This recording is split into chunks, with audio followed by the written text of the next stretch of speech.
The first car. We all probably had a first car. Yeah. Did y'all give it a name? Did you have a Guinevere? Have you named any of your vehicles?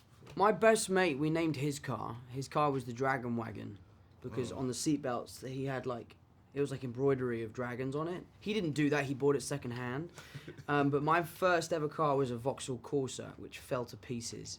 But no, I didn't give it a name. I bought a Toyota Camry at a very young age. It was a 1986 Toyota Camry. I bought it in high school for like $1,200, and it had a Red Dog sticker in the back. Yeah. So I called it Red Dog. Okay. All right. That's cool. Who's Red Dog? Red Dog is a type of beer. Oh. Red Dog sticker.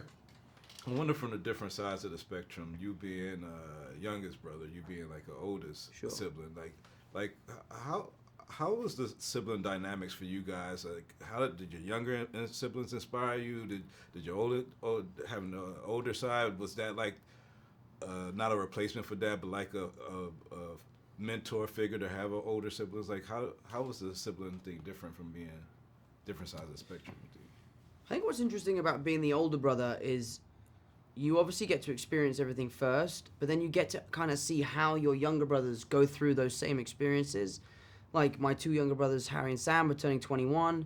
Paddy is at secondary school going into his GCSEs. And it's just interesting to see like where they are at that time in their life and where I was. Yeah. And you learn a lot from like, oh, they're way more grown up than I was at that stage. So it's interesting for me being the older brother and then playing the younger brother in this film, because obviously it's totally different from my actual life. So it's amazing to see little brothers grow up. Yeah, the character I play in this, Barley, is the older brother, and it's funny. This movie is essentially a love letter that Dan, our director, wrote to his older brother, because they went through some really hard stuff as children, having lost their father. Barley and Ian are on a quest in a magical world to find out more about the father that they lost. Yeah. And in a way, when my brother sees this, I feel like he'll feel the same way, because Barley is very much like my older brother. Just loves his little brother, does his very best in earnest to try to take care of his little brother, and it's really nice.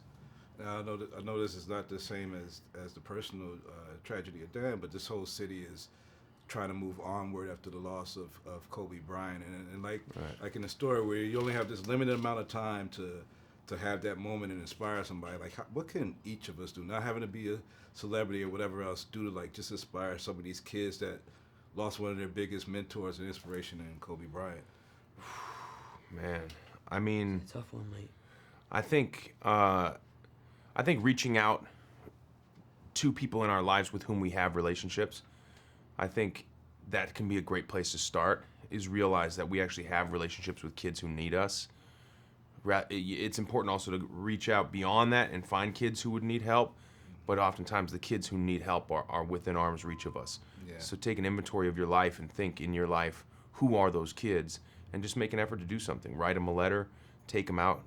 Like our own movie, which one of the themes is that technology has sort of replaced the magic of life. Yeah. I think grab a kid, set your phone down, and just go for a walk, go for a talk, spend time with them, be present with them, and not on your phone. Be available and be there for kids. So that I think that's it, because none of us we can't replace Kobe.